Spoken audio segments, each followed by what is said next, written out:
It's April 15th. It's Jackie Robinson Day. That's right, it's still Jackie Robinson Day.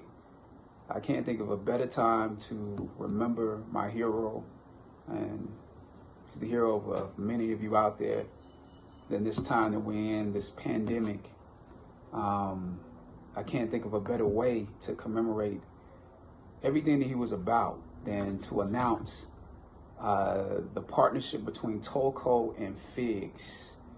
If you know, Figs is one of the companies that's the designer and manufacturer of modern medical apparel. And Tolco is basically my friend Thomas Toll, who through the company Legendary produced 42. Tolco and Figs is donating 4.2 million, 4.2 for 42 in protective medical equipment in honor of Jackie Robinson Day. You know, for the last couple of weeks, we found that the statistics for COVID-19 have shown that the African American community has been hit the hardest.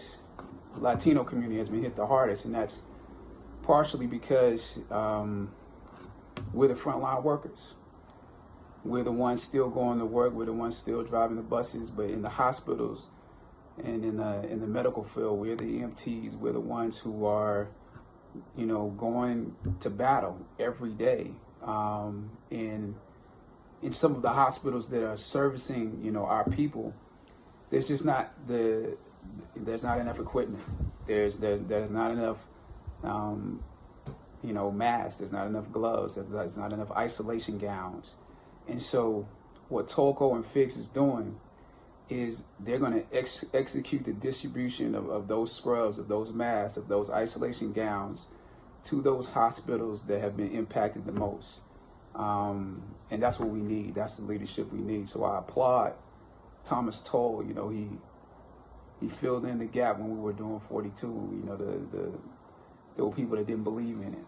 And it's the same thing happening right now. You know, throughout this process, the federal government and the states have not exactly come together. You know, the federal government has not made sure those companies that provide, you know, that they put a bid in and then distribute as needed the equipment. The same thing is happening with the tests. You know, the federal government has to put a bid in and, you know, make sure that the prices don't get driven up on the states, that especially the ones that need it the most. And then that can be distributed properly. So we need leadership like this in order to fill in the gap. So there are others of you out there who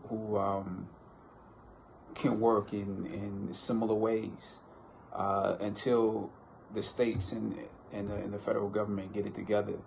But we can't wait. We can't allow people to die in that process and them working it out. So Jackie Robinson Day is still alive. We're still in second base. We're still in third base. We're still in home. And so let's celebrate him today. And those hospitals and those medical organizations that are doing the work. We can't just say, you know, we appreciate them. Let's get them what they need in Chicago, in Michigan, you know, in the various places that they need it. So happy Jackie Robinson Day. Happy hashtag Operation 42. That's what this is. Operation 42. 4.2 million. Thomas Toll, you the man.